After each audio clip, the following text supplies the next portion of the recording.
ಗುರು ಬ್ರಹ್ಮ ಗುರು ವಿಷ್ಣು ಗುರುದೇವೋ ಮಹೇಶ್ವರಃ ಗುರು ಸಾಕ್ಷಾತ್ ಪರಬ್ರಹ್ಮ ತಸ್ಮೈ ಶ್ರೀ ಗುರುವೇ ನಮಃ.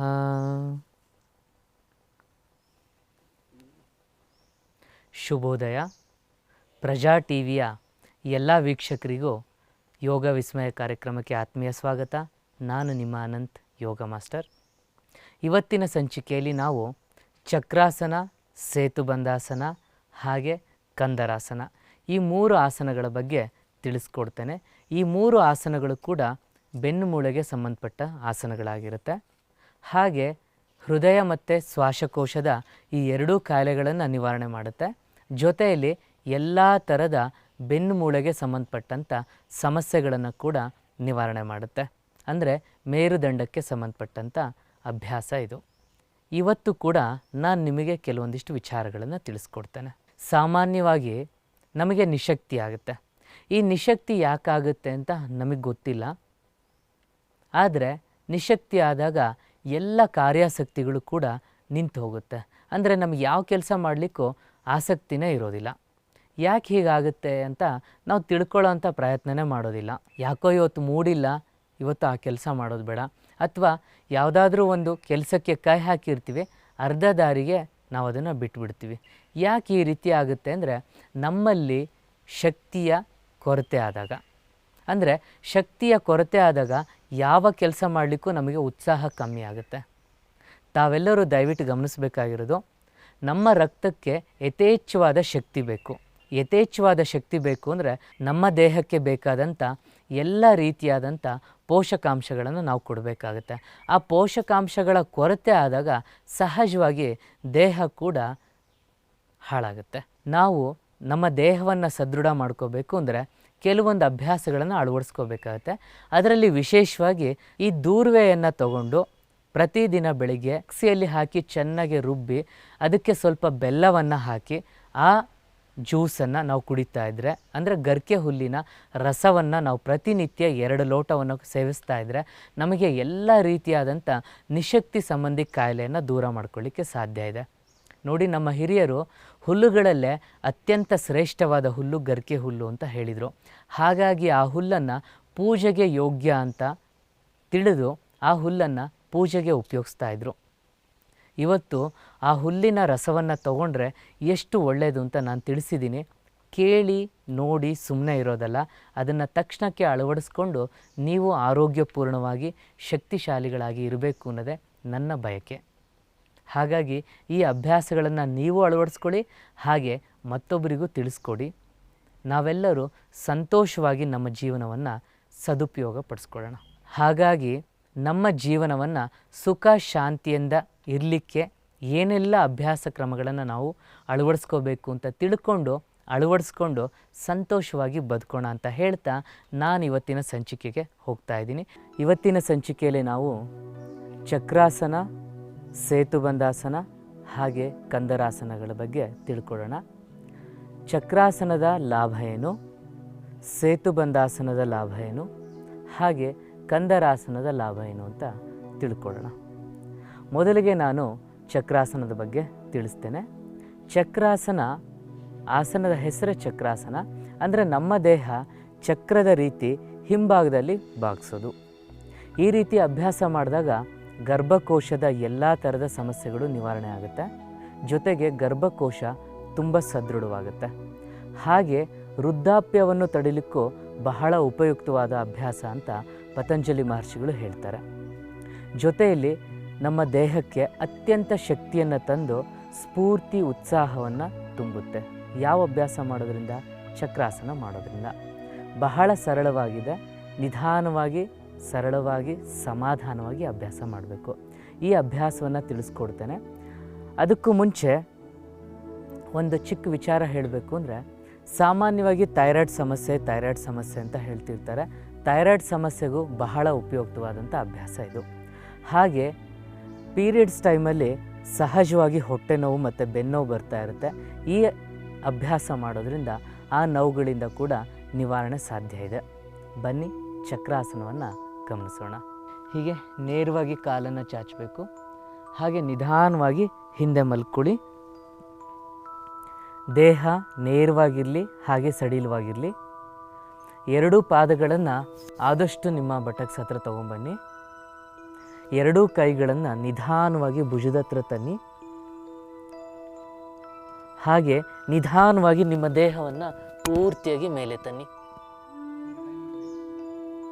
ಸ್ವಲ್ಪ ಸಮಯ ಹೀಗೆ ಸ್ಥಿತಿಯಲ್ಲಿ ಕಾಯ್ದಿಟ್ಕೋಬೇಕು.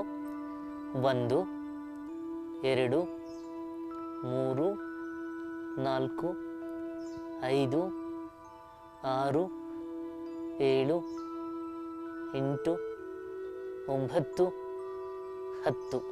ಹಾಗೆ ನಿಧಾನವಾಗಿ ಕೆಳಗೆ ಬನ್ನಿ. ಎರಡೂ ಕಾಲುಗಳನ್ನು ನೇರವಾಗಿ ಸ್ಟ್ರೆಚ್ ಮಾಡಿ ವಿಶ್ರಾಂತಿಯನ್ನು ತಗೊಳ್ಳಿ. ಗಮನಿಸಿದ್ರಲ್ವಾ? ಈ ರೀತಿ ಅಭ್ಯಾಸವನ್ನು ಮಾಡಬೇಕು. ಈ ಅಭ್ಯಾಸ ಮಾಡೋದ್ರಿಂದ ನಿಮ್ಮ ಬೆನ್ನು ಹಿಂಭಾಗದಲ್ಲಿ ಬಾಗುತ್ತೆ, ಚಕ್ರದ ರೀತಿ.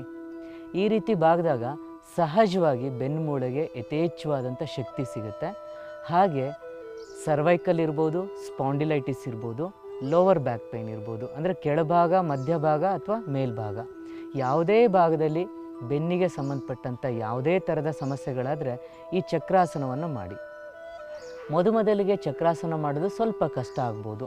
ಆವಾಗ ಏನು ಮಾಡಿ ಅಂದರೆ 1 ಅಥವಾ 2 ದಪ್ಪ ತಲೆದಿಂಬನ್ನು ಇಟ್ಕೊಂಡ್ಬಿಟ್ಟು ಈ ಪಾರ್ಟಲ್ಲಿ ಅಂದರೆ ಸೊಂಟದ ಭಾಗದಲ್ಲಿ ತಲೆದಿಂಬನ್ನು ಇಟ್ಕೊಂಡು ಮಲ್ಕೊಳ್ಳೋ ಅಂಥ ಅಭ್ಯಾಸ ಮಾಡಿ. ಹಾಗೆ ಮಾಡ್ತಾ ಮಾಡ್ತಾ ಆ ಅಭ್ಯಾಸ ನಿಮಗೆ ಆರಾಮಾಗಿ ಮಾಡಲಿಕ್ಕೆ ಸಾಧ್ಯ ಆಗುತ್ತೆ. ಈ ಅಭ್ಯಾಸವನ್ನು ನಿಮ್ಮ ಮಕ್ಕಳಿಗೆ ಕೂಡ ಹೇಳ್ಕೊಡಿ. ನಿಮ್ಮ ಮಕ್ಕಳು ಈ ಅಭ್ಯಾಸ ಮಾಡೋದ್ರಿಂದ ಸಹಜವಾಗಿ ಯಾವುದೇ ರೀತಿಯಾದಂಥ ಸೊಂಟ ನೋವು ಬರೋದಿಲ್ಲ. ಹಾಗೆ ನೆನಪಿನ ಶಕ್ತಿ, ಏಕಾಗ್ರತೆ ಕೂಡ ಹೆಚ್ಚಾಗುತ್ತೆ. ದೃಷ್ಟಿ ದೋಷ ಕೂಡ ನಿವಾರಣೆ ಆಗುತ್ತೆ. ವಿಶೇಷವಾಗಿ ಮಾನಸಿಕ ಸ್ಥಿತಿ ಅಂದರೆ ಸಹಜವಾಗಿ ನಿಮ್ಮ ಮನಸ್ಸು, ಚಂಚಲ ಇರೋ ಮನಸ್ಸು ಒಂದು ಕಡೆ ನಿಲ್ಲಕ್ಕೆ ಸಾಧ್ಯ ಆಗುತ್ತೆ. ಹಾಗೆ ನಿಮ್ಮ ಮನೋವಿಕಾರಗಳು ಅಂತ ಹೇಳ್ತೀವಿ, ಅಂದರೆ ಯಾವುದಾದ್ರೂ ಒಂದು ಬೇಡದೇ ಇರೋ ವಿಚಾರಗಳ ಅದೇ ತಲೆಯಲ್ಲಿ ಓಡಾಡ್ತಾ ಇರುತ್ತೆ. ಈ ದುರ್ಬಲ ಮನಸ್ಥಿತಿ ಹೋಗಿ ಪ್ರಬಲ ಮನಸ್ಥಿತಿ ಕೂಡ ಉಂಟಾಗುತ್ತೆ. ಯಾವ ಅಭ್ಯಾಸ ಮಾಡೋದ್ರಿಂದ? ಚಕ್ರಾಸನ ಮಾಡೋದ್ರಿಂದ. ಚೆನ್ನಾಗಿ ಅಭ್ಯಾಸ ಮಾಡಿ ಇದರ ಲಾಭವನ್ನು ಪಡ್ಕೊಳ್ಳಿ. ನಾವು ನೆಕ್ಸ್ಟ್ ನೋಡೋಣ ಸೇತು ಬಂಧಾಸನ. ಈ ಸೇತು ಬಂಧಾಸನ ಅಭ್ಯಾಸ ಮಾಡೋದ್ರಿಂದ ಎಲ್ಲ ರೀತಿಯಾದಂಥ ಸೊಂಟ ನೋವು ನಿವಾರಣೆ ಮಾಡಿಕೊಳ್ಳಿಕ್ಕೆ ಸಾಧ್ಯ ಆಗುತ್ತೆ. ಹಾಗೆ ಗರ್ಭಾಶಯದ ಸಮಸ್ಯೆ ಕೂಡ ನಿಯಂತ್ರಣಕ್ಕೆ ಬರುತ್ತೆ. ಬನ್ನಿ ಈಗ ನಾವು ಸೇತು ಬಂಧಾಸನ ಗಮನಿಸೋಣ. ನೇರವಾಗಿ ಮಲ್ಕೋಬೇಕು. ನಿಧಾನವಾಗಿ ಕಾಲನ್ನು ಸೊಂಟದ ಹತ್ರ ತನ್ನಿ. ಹಾಗೆ ಬಟಕ್ಸನ್ನು ಮೇಲೆ ತನ್ನಿ. ಸೊಂಟದ ಭಾಗ ಪೂರ್ತಿ ಮೇಲೆ ಎತ್ತಿ. ಹಾಗೆ ಕಾಲುಗಳನ್ನು ನೇರವಾಗಿ ಮೇಲೆ, ಹಾಗೆ ಕಾಲುಗಳನ್ನು ನೇರವಾಗಿ ಮುಂದೆ ತನ್ನಿ. ಈ ಅಭ್ಯಾಸವನ್ನು ಸೇತು ಬಂಧಾಸನ ಅಂತ ಕರೀತಾರೆ. ಈ ರೀತಿ ನಮ್ಮ ದೇಹವನ್ನು ಇಟ್ಕೊಂಡಾಗ ಸಹಜವಾಗಿ ಸೊಂಟದ ಮೂಳೆ ಹಿಂಭಾಗ ಬಾಗುತ್ತೆ. ಹಾಗಾಗಿ ಎಲ್ಲ ಥರದ ಸೊಂಟ ನೋವಿಂದ ಮುಕ್ತಿ ಸಿಗುತ್ತೆ.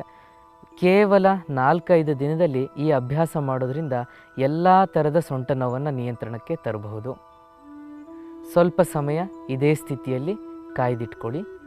1 2 3 4 5 6 7 8 9 10. ಹಾಗೆ ನಿಧಾನವಾಗಿ ಕಾಲುಗಳನ್ನು ಹತ್ತಿರ ತನ್ನಿ. ಸೊಂಟವನ್ನು ಕೆಳಗೆ ತಗೊಂಬನ್ನಿ. ಎರಡೂ ಕಾಲುಗಳನ್ನು ನೇರ ಮಾಡಿ ಸ್ವಲ್ಪ ಸಮಯ ವಿಶ್ರಾಂತಿಯನ್ನು ತಗೊಳ್ಳಿ. ಈ ರೀತಿ ಅಭ್ಯಾಸ ಮಾಡೋದ್ರಿಂದ ಎಲ್ಲ ಥರದ ಸೊಂಟ ನೋವನ್ನು ನಿವಾರಣೆ ಮಾಡ್ಕೊಳ್ಳಿಕ್ಕೆ ಸಾಧ್ಯ ಇದೆ. ಸ್ಲಿಪ್ ಡಿಸ್ಕ್ ಇದ್ದವರಿಗಂತೂ ಬಹಳ ಲಾಭದಾಯಕ. ಸ್ಲಿಪ್ ಡಿಸ್ಕ್ ಯಾಕಾಗುತ್ತೆ ಅಂತ ನಾನು ಹಿಂದಿನ ಸಂಚಿಕೆಯಲ್ಲಿ ತಿಳಿಸಿದ್ದೀನಿ. ಈ ಸ್ಲಿಪ್ ಡಿಸ್ಕ್ ಆದರೆ ಸಹಜವಾಗಿ ಏನು ಮಾಡ್ತಾರೆ ಅಂದರೆ ಲಕ್ಷಾಂತರ ರೂಪಾಯಿನ ಖರ್ಚು ಮಾಡಿ ಹಾಸ್ಪಿಟಲಿಗೆ ಹೋಗಿ ಆಪ್ರೇಷನ್ಸಿಗೆ ಹೋಗ್ತಾರೆ. ನೆನ್ಪಿಟ್ಕೊಳ್ಳಿ, ಯಾವ ಆಪ್ರೇಷನ್ನು ಬೇಡ, ಯಾವುದೇ ಥರದ ಸೊಂಟ ನೋವಿರಲಿ, ಈ ಎಲ್ಲ ಅಭ್ಯಾಸಗಳನ್ನು ನಿರಂತರವಾಗಿ ಮಾಡಿ ಸೊಂಟ ನೋವು ಕೇವಲ 45 ದಿನದಲ್ಲಿ ಗುಣ ಆಗಿಲ್ಲ ಅಂದರೆ ನೀವು ಖಂಡಿತ ನನ್ನನ್ನು ಸಂಪರ್ಕಿಸ್ಬೋದು. ಅಷ್ಟು ದೃಢವಾಗಿ ನಾನು ಹೇಳ್ತೀನಿ. ಯಾಕೆ ಅಂದರೆ ಈ ಮಾತು ನಾನು ಹೇಳ್ತಕ್ಕಂಥ ಮಾತಲ್ಲ, ಸ್ವತಃ ಪತಂಜಲಿ ಮಹರ್ಷಿಗಳೇ ತಿಳಿಸಿದ್ದಾರೆ. ಯಾವುದೇ ಥರದ ಸೊಂಟ ನೋವಿರಲಿ, ಸ್ಲಿಪ್ ಡಿಸ್ಕ್ ಆಗಿರಲಿ ಅಥವಾ ಬೇರೆ ಯಾವುದೇ ಥರದ ಉದರ ಸಂಬಂಧಿ ಕಾಯಿಲೆ ಬಂದಿರಲಿ, ಈ ಅಭ್ಯಾಸವನ್ನು ಮಾಡಿ ಇದರ ಸಂಪೂರ್ಣ ಲಾಭವನ್ನು ನೀವು ಪಡಿಬೇಕು ಅಂತ ನಮ್ಮ ಆಶಯ. ಹಾಗೆ ಮತ್ತೊಂದು ಅಭ್ಯಾಸವನ್ನು ಇವತ್ತಿನ ಸಂಚಿಕೆಯಲ್ಲೇ ತೋರಿಸ್ತೇನೆ. ಸೇತು ಬಂಧಾಸನದ ರೀತಿಯೇ ಮಲ್ಕೊಂಡು ಕಾಲುಗಳನ್ನು ಮಡಚಿ ಮಾಡ್ತಕ್ಕಂಥ ಮತ್ತೊಂದು ಅಭ್ಯಾಸ ಕಂದರಾಸನ ಅಂತ ಕರೀತಾರೆ. ಈ ಅಭ್ಯಾಸದ ಲಾಭ ಕೂಡ ಹಿಂದಿನ ರೀತಿಯೇ ಇರುತ್ತೆ. ಬನ್ನಿ ಕಂದರಾಸನವನ್ನು ಗಮನಿಸೋಣ. ಎರಡೂ ಕಾಲುಗಳನ್ನು ಹತ್ತಿರ ತನ್ನಿ. ನಿಮ್ಮ ಎರಡೂ ಹಸ್ತಗಳಿಂದ ಕಾಲುಗಳನ್ನು ಹಿಡ್ಕೊಳ್ಳಿ, ತಲೆ ಸಪೋರ್ಟ್ ತಗೊಳ್ಳಿ. ನಿಧಾನವಾಗಿ ಸೊಂಟದ ಭಾಗವನ್ನು ಮೇಲೆ ತನ್ನಿ. ಎಷ್ಟೊತ್ತು ಸಾಧ್ಯನೋ ಅಷ್ಟೊತ್ತು ಇದೇ ಸ್ಥಿತಿಯಲ್ಲಿ ಹಾಗೆ ವಿಶ್ರಾಂತಿ ಸ್ಥಿತಿಯಲ್ಲಿ ಇರಿ. 1 2 3 4 5 6 7 8 9 10. ನಿಧಾನವಾಗಿ ಸೊಂಟವನ್ನು ಕೆಳಗೆ ತೊಗೊಂಬನ್ನಿ, ಕಾಲನ್ನು ಉದ್ದ ಮಾಡಿ, ಹಾಗೆ ಸ್ವಲ್ಪ ಸಮಯ ವಿಶ್ರಾಂತಿಯನ್ನು ತಗೊಳ್ಳಿ. ನಾವು ಈಗ ಅಭ್ಯಾಸ ಮಾಡಿದ್ದು ಕಂದರಾಸನ. ಈ ರೀತಿಯ ಅಭ್ಯಾಸವನ್ನು ನಿರಂತರವಾಗಿ 1 ನಿಮಿಷದಂತೆ ಕನಿಷ್ಠ ಪಕ್ಷ 5 ರಿಂದ 6 ಬಾರಿ ಬೆಳಿಗ್ಗೆ ಮತ್ತು ಸಾಯಂಕಾಲ ಮಾಡೋದ್ರಿಂದ ಎಲ್ಲ ರೀತಿಯಾದಂಥ ಗರ್ಭಕೋಶದ ಸಮಸ್ಯೆಯನ್ನು ನಿವಾರಣೆ ಮಾಡ್ಬೋದು. ಹಾಗೆ ನಿಮ್ಮ ಗರ್ಭಕೋಶ ಸದೃಢ ಆಗುತ್ತೆ. ಮತ್ತೊಂದು ಬಂಜೆತನ ಕೂಡ ನಿವಾರಣೆ ಆಗುತ್ತೆ. ಹಾಗೆ ಬಿಳಿ ಸೆರಗು ಅಂತಾರೆ, ಅಂದರೆ ವೈಟ್ ಡಿಸ್ಚಾರ್ಜ್ ಆಗುತ್ತಲ್ಲ, ವೈಟ್ ಡಿಸ್ಚಾರ್ಜ್ ಆಗೋರಿಗೂ ಕೂಡ ಈ ಅಭ್ಯಾಸ ಬಹಳ ಲಾಭದಾಯಕವಾದಂಥ ಅಭ್ಯಾಸ. ಹಾಗೆ ಪುರುಷರಲ್ಲಿ ಧಾತು ವಿಕಾರ ಅಂತ ಹೇಳ್ತಾರೆ, ಅಂದರೆ ಸ್ಪರ್ಮ್ ಕ್ವಾಲಿಟಿ ಸರಿ ಇಲ್ಲ ಅಂದರೆ ಅವರು ಈ ಅಭ್ಯಾಸ ಮಾಡೋದ್ರಿಂದ ಸ್ಪರ್ಮ್ ಕ್ವಾಲಿಟಿ ಕೂಡ ಚೆನ್ನಾಗಾಗುತ್ತೆ. ಹಾಗಾಗಿ ನಿಮ್ಮಲ್ಲಿ ಮಕ್ಕಳಾಗಿಲ್ಲ ಅಂದರೆ ಯಾರಲ್ಲಾದರೂ ಇರ್ಬೋದು ಈ ದೋಷ. ಈ ಅಭ್ಯಾಸವನ್ನು ಮಾಡೋದ್ರಿಂದ ಖಂಡಿತ ನಿಮಗೆ ಮಕ್ಕಳಾಗುತ್ತೆ. ಹಾಗಾಗಿ ಈ ಅಭ್ಯಾಸವನ್ನು ಚೆನ್ನಾಗಿ ಮಾಡಿ, ಹಾಗೆ ಋತುಚಕ್ರದ ಎಲ್ಲ ಥರದ ಸಮಸ್ಯೆಯನ್ನು ನಿವಾರಣೆ ಮಾಡ್ಕೊಳ್ಳಿಕ್ಕೆ ಸಾಧ್ಯ ಆಗುತ್ತೆ. ಬರೀ ಸೊಂಟ ನೋವಲ್ಲ, ಈ ಲಾಭ ಕೂಡ ಇದರಲ್ಲಿದೆ. ಮತ್ತೊಂದು ಅಭ್ಯಾಸವನ್ನು ಅದಕ್ಕಿಂತ ಹಿಂದೆ ಮಾಡಿದ್ದು, ಅದು ಸೇತು ಬಂಧಾಸನ. ಸೇತು ಬಂಧಾಸನದ ಲಾಭ ಕೂಡ ಇದೇ ಆಗಿದೆ. ಸೊಂಟ ನೋವನ್ನು ನಿವಾರಣೆ ಮಾಡುತ್ತೆ, ಗರ್ಭಾಶಯದ ಎಲ್ಲ ಥರದ ಸಮಸ್ಯೆಗಳನ್ನು ಕೂಡ ನಿವಾರಣೆ ಮಾಡುತ್ತೆ. ಫಸ್ಟ್ ಮಾಡಿದ ಆಸನ ಚಕ್ರಾಸನ. ಚಕ್ರಾಸನದ ಲಾಭ ಏನು ಅಂತ ಮತ್ತೊಮ್ಮೆ ತಿಳಿಸ್ಬಿಡ್ತೇನೆ, ನೆನ್ಪಿಟ್ಕೊಳ್ಳಿ. ಚಕ್ರಾಸನದ ಮಾಡೋದ್ರಿಂದ ಆಯುಷ್ಯ ವೃದ್ಧಿ ಆಗುತ್ತೆ, ಮುಪ್ಪು ಬೇಗ ಬರೋದಿಲ್ಲ, ಯೌವನತ್ವ ಹಾಗೆ ಇರುತ್ತೆ. ದೇಹದಲ್ಲಿ ರಕ್ತ ಸಂಚಾರ ಯಥೇಚ್ಛವಾಗಿ ಆಗೋದ್ರಿಂದ ಸ್ಫೂರ್ತಿ ಉತ್ಸಾಹ ಜಾಸ್ತಿ ಆಗುತ್ತೆ, ಆಲಸ್ಯ ಹೋಗುತ್ತೆ. ಹಾಗೆ ಎಲ್ಲ ಥರದ ಸೊಂಟದ ಸಮಸ್ಯೆ ನಿವಾರಣೆ ಮಾಡ್ಕೊಳ್ಳಿಕ್ಕೆ ಸಾಧ್ಯ. ಮೇಲ್ಭಾಗಕ್ಕೆ ಬಂದರೆ ಸರ್ವೈಕಲ್ ಇರ್ಬೋದು, ಸ್ಪಾಂಡಿಲೈಟಿಸ್ ಇರ್ಬೋದು. ಈ ಅಭ್ಯಾಸ ಮಾಡೋದ್ರಿಂದ ಆ ಲಾಭಗಳು ಕೂಡ ಸಿಗುತ್ತೆ. ಗಮನಿಸಿ, ಸಹಜವಾಗಿ ನಾವೇನು ಮಾಡ್ತೀವಿ ಅಂದರೆ ಹೇಗೆ ಬೇಕಾಗಿ ಕೂರ್ತೀವಿ, ಹೇಗೆ ಬೇಕೇ ಹಾಗೆ ಕೂತಾಗಲೇ ಈ ಎಲ್ಲ ಥರದ ಸೊಂಟದ ಸಮಸ್ಯೆ ಶುರುವಾಗೋದು. ಅಂದರೆ ಬೆನ್ಮೂಳೆಗೆ ಸಂಬಂಧಪಟ್ಟಂಥ ಎಲ್ಲ ಸಮಸ್ಯೆ ಶುರುವಾಗೋದೇ ಆವಾಗ. ಹಾಗಾಗಿ ನೇರವಾಗಿ ಕೂರುವಂಥ ಅಭ್ಯಾಸ ಮಾಡಿ, ವಿಶೇಷವಾಗಿ ಪದ್ಮಾಸನ, ವಜ್ರಾಸನವನ್ನು ಅಭ್ಯಾಸ ಮಾಡಿ. ಆದಷ್ಟು ನೇರವಾಗಿ ಕೂತ್ಕೊಳ್ತಕ್ಕಂಥ ಪ್ರಯತ್ನವನ್ನು ಇವತ್ತಿಂದನೇ ಶುರು ಮಾಡಿ ನೋಡಿ. 45 ದಿನದಲ್ಲಿ ನಿಮ್ಮ ಎಲ್ಲ ಸೊಂಟಕ್ಕೆ ಸಂಬಂಧಪಟ್ಟಂಥ ನೋವುಗಳಿಂದ ಮುಕ್ತಿಯನ್ನು ಪಡಿಬಹುದು. ಇಷ್ಟು ಹೇಳ್ತಾ ನಾನು ಇವತ್ತಿನ ಸಂಚಿಕೆಯನ್ನು ಮುಗಿಸ್ತಾ ಇದ್ದೀನಿ. ಎಲ್ಲರಿಗೂ ಒಳ್ಳೆಯದಾಗಲಿ. ಶುಭ ದಿನ.